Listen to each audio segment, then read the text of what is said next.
শ্রী শ্রী রামকৃষ্ণ কথামৃত প্রথম খণ্ড তৃতীয় পরিচ্ছেদ ১১৬ পাতা।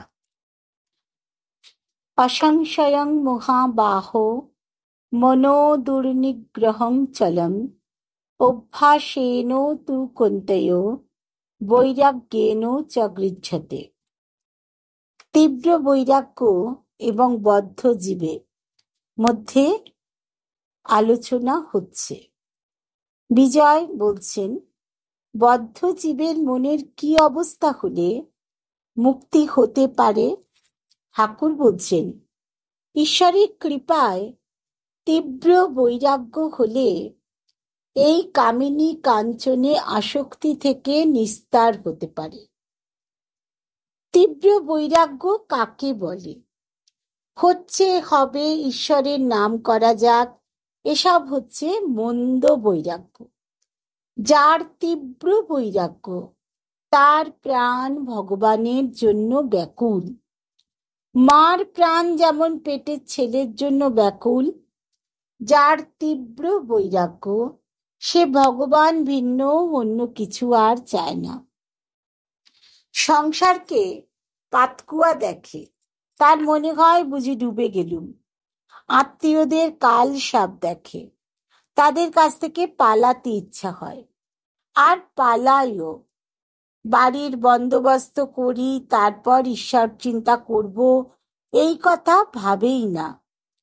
ভিতরে খুব রোগ।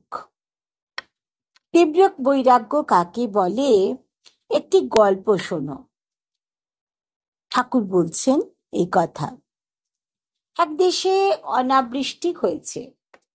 চাষিরা সব খানা কেটে দূর থেকে জল আনছে। একজন চাষার খুব রোগ আছে। সে একদিন প্রতিজ্ঞা করলে, যতক্ষণ না জল আসে, খানার সঙ্গে আর নদীর সঙ্গে এক হয়, ততক্ষণ খানা খুঁড়ে যাবে। এদিকে স্নান করবার বেলা হলো। গৃহিণী মেয়ের হাতে তেল পাঠিয়ে দিল। মেয়ে বলল, বাবা, বেলা হয়েছে, তেল মেখে নিয়ে ফেল। সে বললে, তুই যা, আমার এখন কাজ আছে। বেলা ২ প্রহর হলো, ১টা হলো, তখনও চাষা মাঠে কাজ করছে। স্নান করার নামটি নেই। তার স্ত্রী তখন মাঠে এসে বললে, এখনো নাও নাই কেন? ভাত জুড়িয়ে গেল। তোমার যে সবই বাড়াবাড়ি। না হয় কাল করবে, কি খেয়ে দেই করবে। গালাগালি দিয়ে চাষা কোদাল হাতে করে তাড়া করলে, আর বললে, তোর আক্কেল নেই? বৃষ্টি হয় নাই, চাষবাস কিছুই হলো না, এবার ছেলেপুলে কি খাবে? না খেয়ে সব মারা যাবি? আমি প্রতিজ্ঞা করেছি, মাঠে আজ জল আনবো, তবে আজ নাওয়া খাওয়ার কথা ভাববো। স্ত্রী গতিক দেখে দৌড়ে পালিয়ে গেল। চাষা সমস্ত দিন হাড়ভাঙা পরিশ্রম করে সন্ধ্যার সময় খানার সঙ্গে নদীর যোগ করে দিলে। তখন একধারে বসে দেখতে লাগলো যে নদীর জল মাঠে কুলকুল করে আসছে। তার মন তখন শান্ত হলো আর আনন্দে পূর্ণ হয়ে গেল। বাড়ি গিয়ে স্ত্রীকে ডেকে বললেন, নে এখন তেল দে আর একটু তামাক সাজ। তারপর নিশ্চিন্ত হয়ে নিয়ে খেয়ে সুখে ভোঁস ভোঁস করে নিদ্রা যেতে লাগলো। এই রোগ হচ্ছে তীব্র বৈরাগ্যের উপমা। আর একজন চাষা, সেও মাঠে জল আনছিল। তার স্ত্রী যখন গেল আর বললে, অনেক বেলা হয়েছে, এখন এসো, এত বাড়াবাড়িতে কাজ নাই।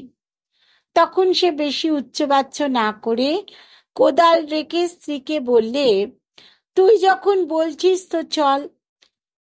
সবাই হেসে উঠল। সেই চাষার আর মাঠে জল আনা হলো না। এটা মন্দ বৈরাগ্যের উপমা। খুব রোগ যদি না হয়, চাষার যেমন মাঠে জল আসে না, সেইরূপ মানুষেরও ঈশ্বর লাভ হয় না। জয় রামকৃষ্ণ, জয় রামকৃষ্ণ, জয় রামকৃষ্ণ।